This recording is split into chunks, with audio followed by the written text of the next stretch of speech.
Hello, and welcome to another episode of Hope Amplified. I am Sean Gaillard here with my co-host and bandmate and co-conspirator in all things Hope, Meghan Lawson. Hey, Meghan, how you doing? I'm great. It's so good to be here. I'm excited for this conversation today. Yes, we are very honored and grateful, I might add, to have Lainie Rowell with us. Lainie, as you know, is a thought leader, an author, a podcaster, a keynote, a speaker, a presenter, all of the things emanating from her great work that she does for gratitude, and we're again just grateful to have a conversation with Lainie about hope. So, Lainie, how are you, my friend? Well, I'm much better now that I get to be here with you too. And wow, that was a very generous introduction, but just so excited to chat with two of my favorite people and about a topic that I think is really important and probably doesn't get enough airtime. So, Right on.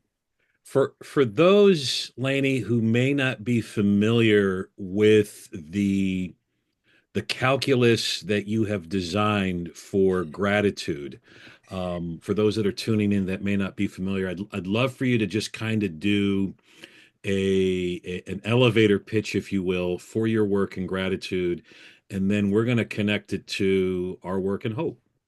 yeah, well, thank you. So, gratitude optimizes happiness, relationships, performance. It has all of these like really profound benefits that people, I think I didn't until I started digging into the research, even know or appreciate. And so, the health benefits, mental, physical, there's just so many amazing things. And like hope, it's kind of this thing that no one's going to say like gratitude sucks. But it's kind of this thing that I don't think I have not in my life spent enough time thinking deeply about.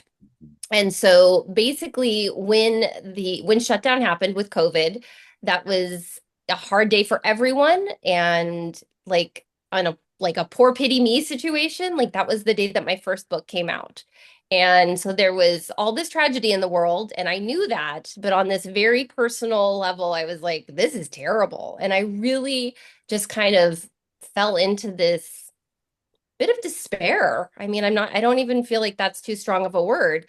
And about a week into shutdown, I came across this Laura Kelly Fanucci poem called When This Is Over. And it has these beautiful lines like, may we never forget handshakes with a stranger, full shelves on the store, and all these other things. I won't do the poem justice. But it really got me, it was like a call to action, like, hey, you were not appreciating these things before. You're also in this really hard situation and you're not appreciating the things you have happening now. Like I can do yoga with my kids at Thursday morning at 9 a.m. and just some of the things that were going on. So that was kind of the catalyst for me to take a deep dive into gratitude. And it's been the most joyful, interesting, at times challenging topic to dive into because it can kind of feel like this abstract, kind of intangible thing. And I'm just super grateful to the people who've been doing the work on it. Like you were talking about the science of hope, the science of gratitude's been around 2.5 decades. In the grand scheme of things, that's like a minute, a second, maybe. And so just so excited that these pioneers have been doing this work that I get to kind of piggyback on and bring my own spin to it, which is to never downplay the reverence, but hopefully a little light and fun. And how can we also bring what makes us unique and dynamic into it? That's awesome. I love how you just transform when you talk about gratitude, and I've heard you talk about this many times over the years, and I've always had a front row seat to it, and I just always come away so enriched and filled with hope. Yeah. And I guess that's a great segue to hope in terms of what gives you hope. What's giving you hope these days? Oh, there's so many things. I mean, it's really hard for me to tease apart hope and gratitude because to me they hold hands. They're so, reciprocal of each other, if that's the right way to say it. But I think that kind of like with gratitude, I'm looking at little things. I mean, there's big things that give us hope, but I think I'm noticing the little things in life. I think the scientists will tell us we all come pre-wired with a negativity bias. We tend to notice the bad exponentially more than the good.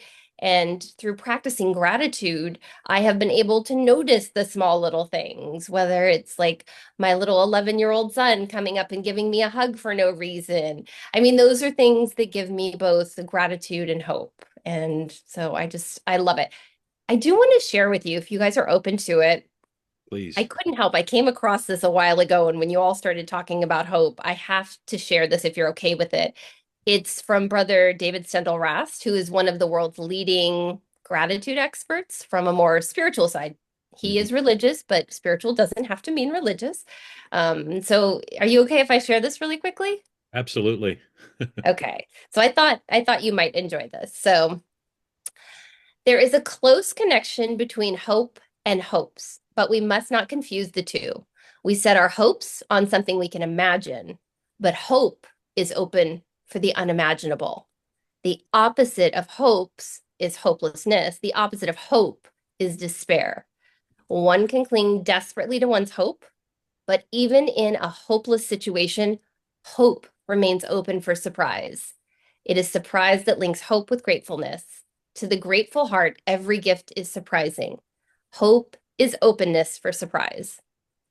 And I Ooh, just really loved that because it talks about the surprise element and the openness element. And I think that's something that, again, maybe I haven't thought enough about. And so I just wanted to share that with you too, because I thought you might appreciate that. Oh, I love that. I'm making a lot of connections between the science of hope, just some of the basic elements, and then this element of surprise that he's talking about being open to surprise. So, hope is the belief that tomorrow can be better than today, and we are the ones who can make it so. And essentially, there's these three components to hope. We have goals, we have pathways, multiple pathways to reach those goals. mhm. And then we have like this resilience, this grittiness that emerges from like knowing that we have this personally meaningful something that we're trying to strive for in multiple ways we could get there. And that pathways part is where people who have high hope view obstacles as opportunities.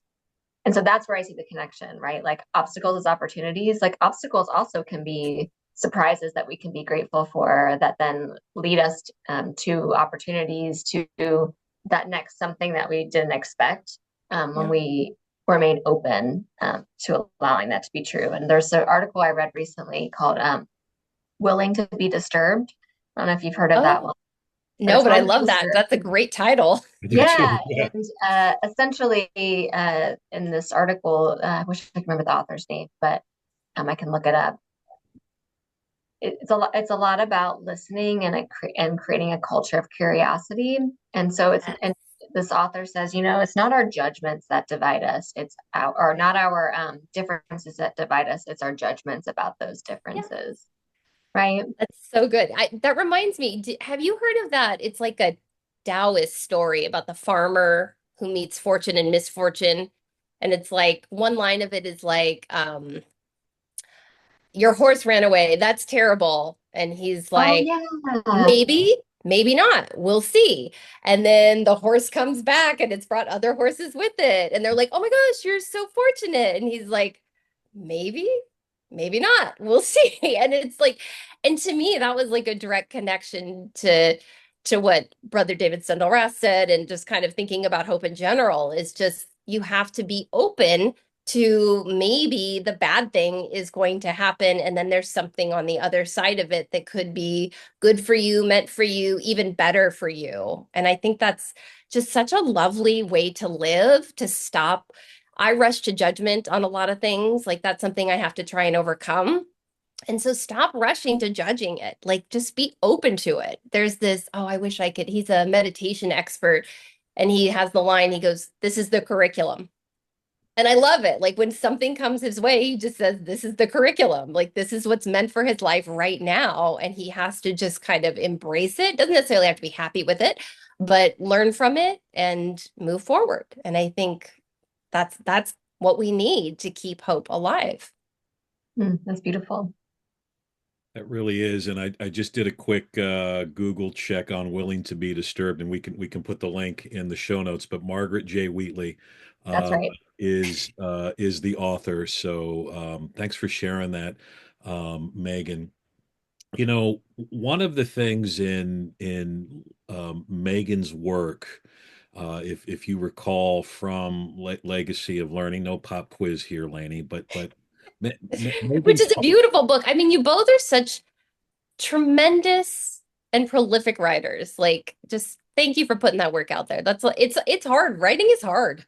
It is. It is. It is. Thank you. I'm honored. I'm honored by that, and I'm in great company with two wonderful authors here. And Megan's book is absolutely beautiful. And yes, I'm plugging your book, Megan. Um, Thank you for plugging yeah, my book, Sean. yes, Legacy of Thank Learning you. is a must read. And It's right there. yes, Right yes, there on my bookshelf. yeah, I've got my copy always at a fingertip Within away. reach.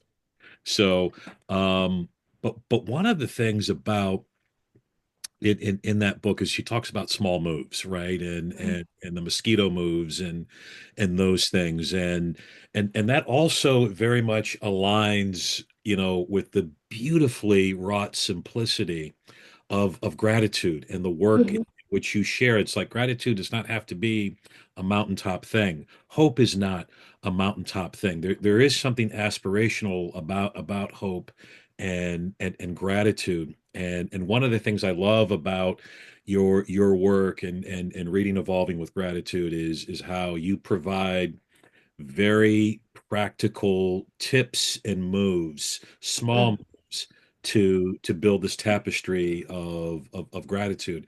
The journal that you and your friend put together, Bold Gratitude, is again a very accessible pathway and entry point into gratitude, and that takes you on this kind of deep journey. Um, so what are those small moves, if you will, Yeah. that you do to build hope and gratitude in your life? Or, when you present and educators come to you and go, yeah, this is all great, Evolving with Gratitude, but I gotta get test scores up, or I've got Yeah. lesson plans to do, or I'm trying to balance life and home and family and dogs and cats and all of those things. So what wisdom can you impart, Laney, in terms of building small moves for hope and gratitude in the journey that we're all on together?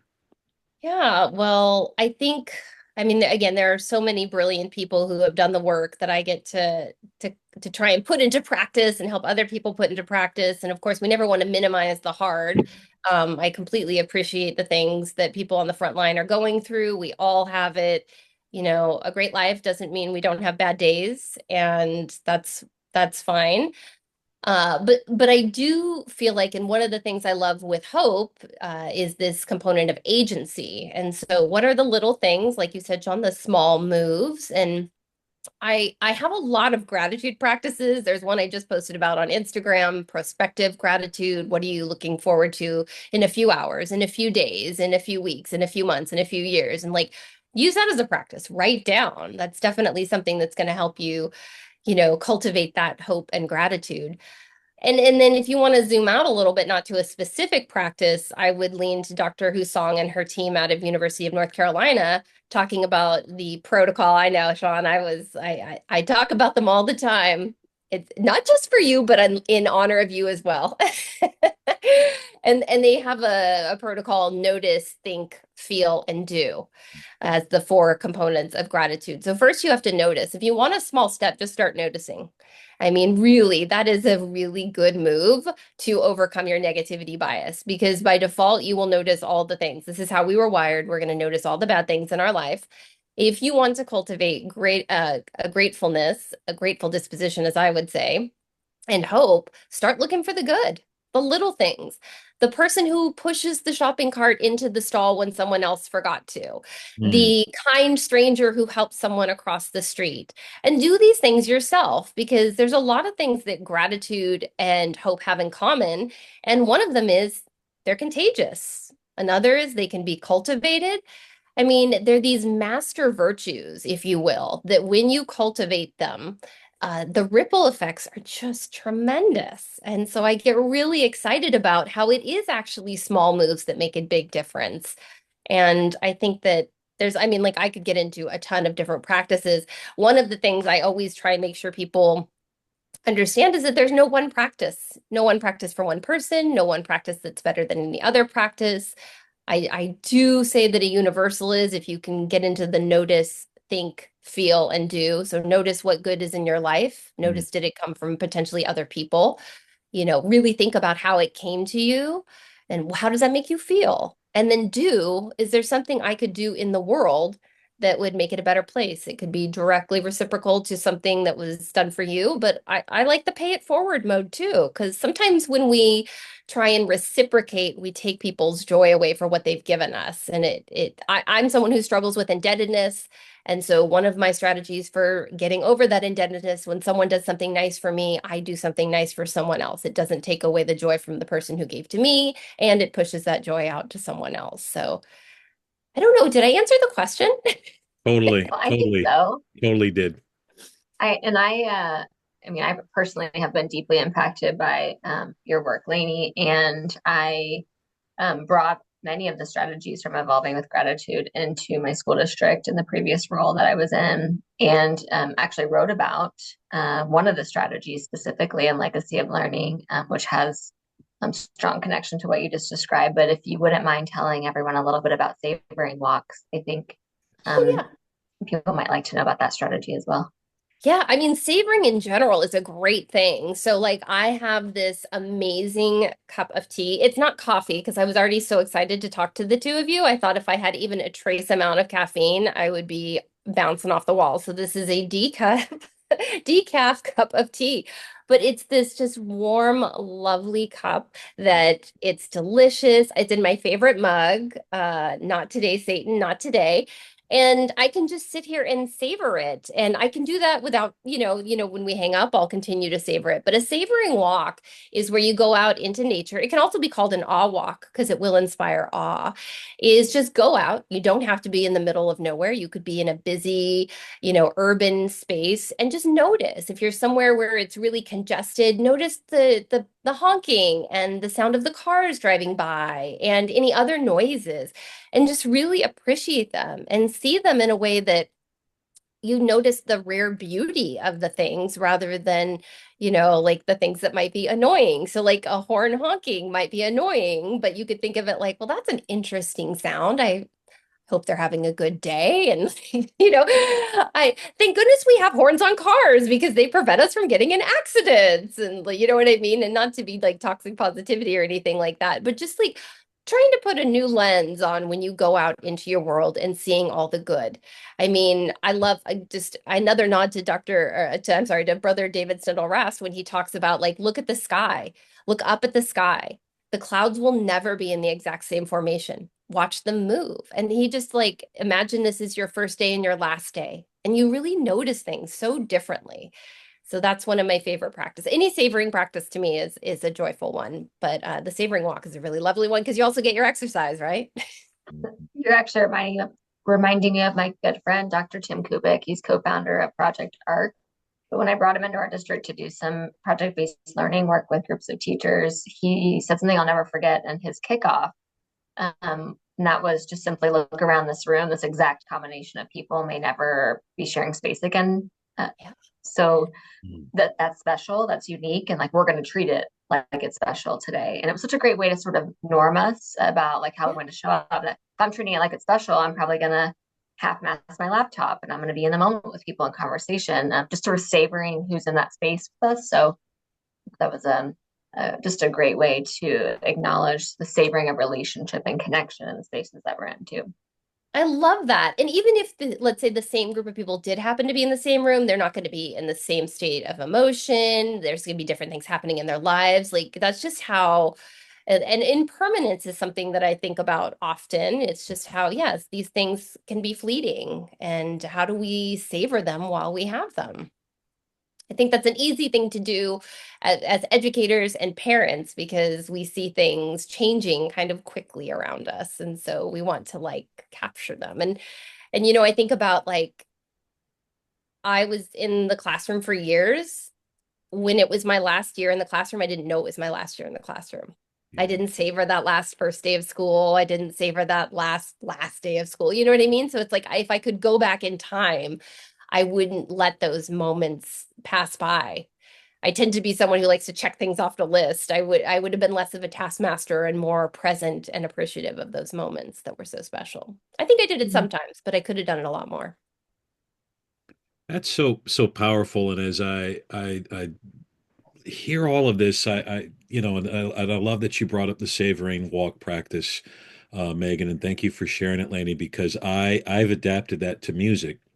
Hmm. Heard Yeah. before where I just do this kind of active focus listening, and I'll listen to different elements and pieces. But I think about, in music, the Beatles. Shocking that I'm going to make this reference here, but their last I live. would have been disappointed if you didn't. Thank you. Yeah, I would be remiss if I didn't, but the Beatles, when they did their last performance on the rooftop there, they didn't know that that was going to be their last performance. No one knew that that was going to be it, and then I think about, man, Beethoven when he conducted the Ninth Symphony in 20 something, 1824, I think it is. Did the people in the audience know that this man was conducting this timeless piece of music? Shakespeare, did the groundlings know when they watched Romeo and Juliet for the first time that they were seeing this transformative work of art? And as we are in this kind of weird paradox of digitalization. I mean, the fact that we are talking to, all of us are on different parts of the world, different coasts right now, and I'm able to connect with my two friends right now, Yeah. and I'm savoring this moment. But then also I think about the times where, as my children are older, they're all adults now, the times that I look down on my phone, and Mm. when they were in the room with me, and now they're not, or being in the classroom, and knowing that this is this only child's only shot at second grade at this time, at this moment. And so I really, I take the notion of savoring not only as something that gives hope and gratitude and energy, but also kind of a cautionary tale, a Ferris Bueller kind of Mhm. moment to kind of slow down, because life is moving, and you've got to take that time to savor these moments, and as you say, notice. And there's science to back that up. So I'm having all the feels right now, friends. Yay, I love that. Get some happiness chemicals flooding our brain, which we know gratitude does. The dopamine, the serotonin can be others too. But yeah, I love it so much. Now, does anyone get to ask you guys questions? Like what are some of the so this is where I have a occupational hazard, if you will, that being a podcast host, I'm like often like, now can I ask you questions? So Bring it. um but yeah, I mean, like we talked, and Megan, you said you've been doing the savoring walks, and Sean, you said the music. Is there anything else that brings you guys hope? Hmm. I know I hit you hard with a big one, didn't I? I love how you turned the tables on us. I'm Well good at this. played. Well played. What And do you we think? can come back to it, but I was just curious, like this is such a big topic. It's almost like how do you cover? There's so much to cover with hope. Like it's just one of those that is really profound. And so I had to try and sneak in a question there, but we can keep going. I'll I let you think guys for come back. me, I think I'm very intentional about, even though I'm in a district office role, I spend a lot of time in the buildings and in classrooms. It's Mm, like you said, if you really are noticing, it would be pretty hard not to see something inspiring happening in a classroom or in a schoolhouse. And so I think that that's a move that I make is I try to wear my sneakers when I can, when I'm allowed to. If I don't have a big girl meeting I have to go to, I wear my sneakers. And um, I'm, pretty intentional about using some of Mike Rutherford's work, like 30-second feedback, to um, celebrate good work that other people do, and then also to take a moment and be grateful when other people lift me up, and offer me some encouragement. And I think about how busy everybody is. So if somebody sends me an encouraging text, or I have an opportunity to send somebody an encouraging note or a word of encouragement, it is amazing how the stress levels, even when you're in the middle of the suck, like it is amazing what that does for you to say, you know what, like it wasn't all bad today, and I'm going to try again tomorrow. Yeah, I love that. It's beautiful. That really is. I don't know how I can follow that. I'm envious of those that get to hang with Megan in her district on a day-to-day basis, and I just think about how lucky any teacher or principal would be to have Megan visit their classroom in her tennis shoes. I just And think it's so cool. I just have this great image right now, but I would lately, and I have, I've shared a couple of times here and there that I had a major health scare about 9, 10 months ago, and I've kind of had this whole 360 reawakening about time and family and where I um spend my time and how mm, I fill what I put in to the time that I'm a part of. And I've done read alouds before. I've always loved, a good read aloud. I've loved reading to my children when they were babies. When I was an English teacher, I would love reading aloud. And every now and then as principal, I would do an occasional thing, but now I've been really intentional about this at the new school that I'm in, because I've been thinking about, how, as I said earlier, this is the second graders only mhm, shot at second grade. And as much as I, might leap to the teacher and kind of in some ways unfortunately impose this kind of sense of urgency. I thought about what can I do and how can I model that, how can I exemplify that. So I've been very intentional about this thing called principal read alouds, where I sit down, I give the teacher a break, um, and then I take the class on to do a read aloud, and I've really um, been intentional about eye contact and connection with kids. I love And that. I read aloud, and I make it a point to look at every child in front of me in the eyes, to hey, you're in the club. You're a part of this experience. I'm a part of this experience with you, and how wonderful it is that I get to read Dragons Love Tacos, with you. And just again, this notion of noticing and awareness. And so that has really been giving me hope. As you all know, the schools that I serve, my kids come from very tough socioeconomic circumstances, very very severe situations. So I'm very honored that I can be a part of that moment with kids, really looking them in the eye and laughing and giggling and, hey, what do you think about the dragon here, or what do you think about Ramona, or whatever it is that I'm reading at the time. So, those kind of moments have been kind of sustaining me and giving me hope, um, as I actively try to share and give hope to kids. Yeah. Well, hope is contagious. You just gave me some. And if I could, what I heard in both of you is you are actively doing things to change your circumstance at certain points in your day to change how you're feeling. And I think that's really cool. And I'm going to drop a name here, but I had a chance to interview Angela Duckworth a couple weeks ago.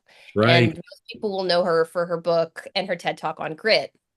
And her recent work is focusing on how do we make the situation our ally? And so she's basically saying, I'm continuing the story of success and fulfillment. And grit is important.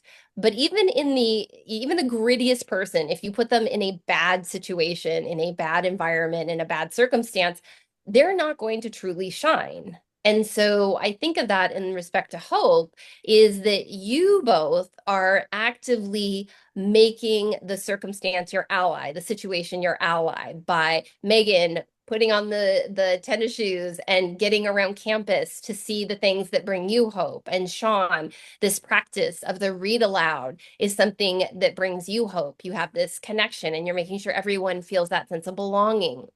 And I think that that's something that, we definitely know that we can't change every circumstance, but we do have agency. And I think that's such an important part of that definition in hope is that we do have some control over this. And so when we can make the change, make the change. And it doesn't have to be these big things. It can be small moves. And so I love that you all are sharing this message. And it's so important.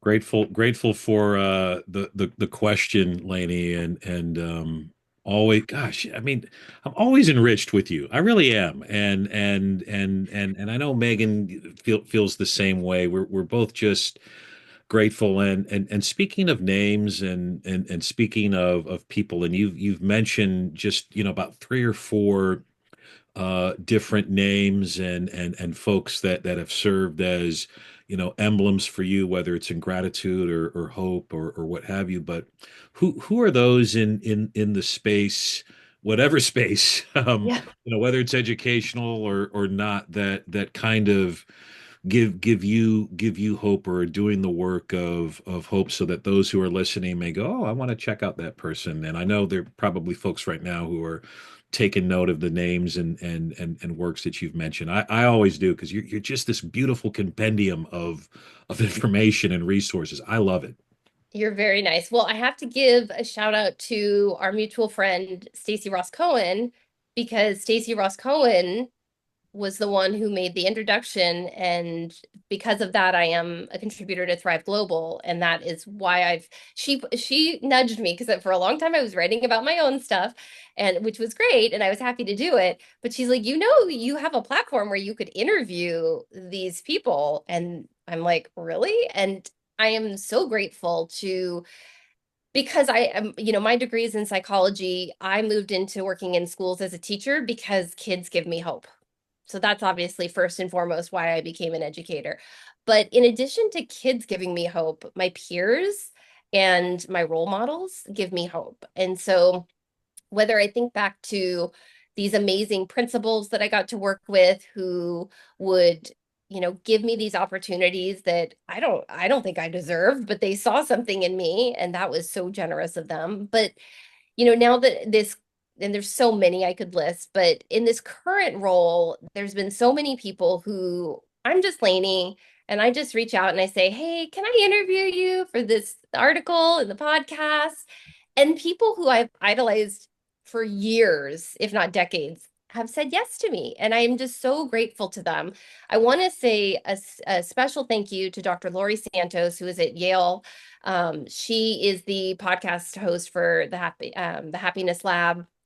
And she was one of the first big names that said yes to being interviewed by me. And I will never forget where I was when that email came through on a Saturday morning at roughly 9:12 a.m. while I was on the soccer field for my son.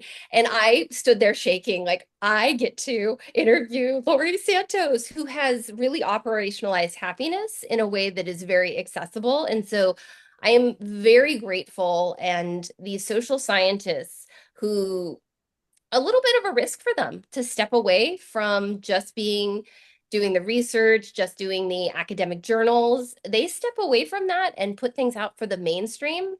And sometimes they can get a little bit of slack for that because they're trying to make it accessible to us. And then there's people who wag their finger and go, now you're not making it as academically, strong. And who cares? They're making it so that people can actually use the work. And I am so grateful to Lori, to Mark Brackett, I mean, I have a really long list. If you go see, the people who have been on my podcast, like you, Sean, and Megan, like you're all these people who have so much wisdom, and your perspective is so important. And the things that you share really make me smarter.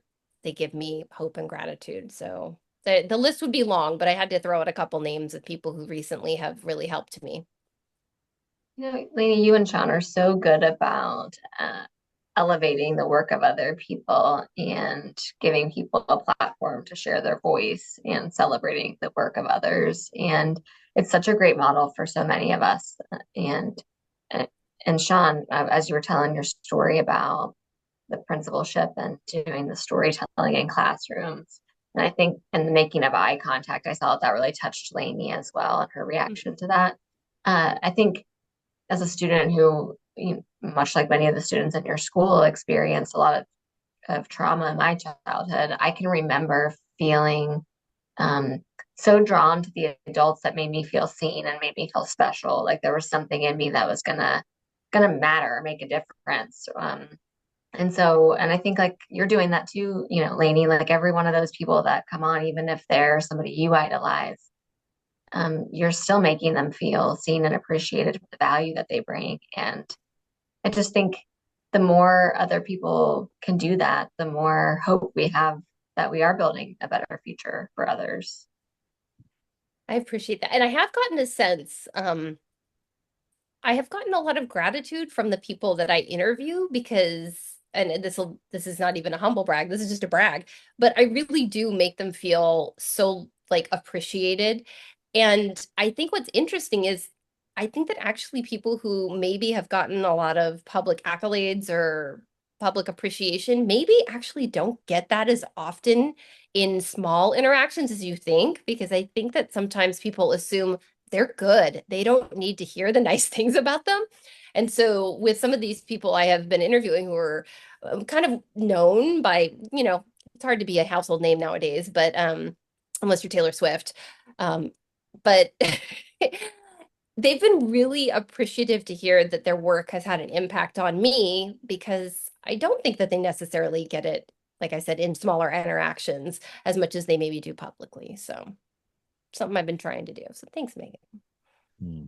I really, really grateful for all of this conversation and every part of it. And Lainey, I know that you are always in the midst of some project, some venture, some pursuit of some kind. But what's next for you? What are you working on now? What gig is brewing your way? I'm getting ready to launch season 4 of the Evolving with Gratitude podcast. That's going to have the episode with Angela Duckworth, Charan Ranganath, which he wrote this book, beautiful, Why We Remember. Like, what a great title. How often are we asking, like, how do I remember better? But why we remember. I thought that was like a really profound title. So Mm. I have been dedicating a lot of time and energy to the podcast and these articles because to me this has been like such an education to get to talk to these people and ask them like, "Hey, I read your book. I had a question about this." And so it's been really, really fun, and that is like that's something that's taken up some time right now. So working on season 4, and that'll come out in the beginning of the 2025 year. So Nice. That's amazing. And I know you are very active in social media and you do your weekly email newsletter blast. And if folks want to to subscribe to that and follow you, what are the best channels and ways to connect with you? Because you're very generous with your time and very generous with your outreach. oh, well, thank you. Well, so lainierawl.com is where you can get a ton of free resources. Like I would love people to get the Bold Gratitude Journal because I think it's really special. And I can say that because, I love it. And especially got to do it with my lifelong best friend, Allison Liu. But there's also free resources on the website. So free practices, you can get it from there. You can sign up for the newsletter, which is usually weekly. Not not always, but usually weekly.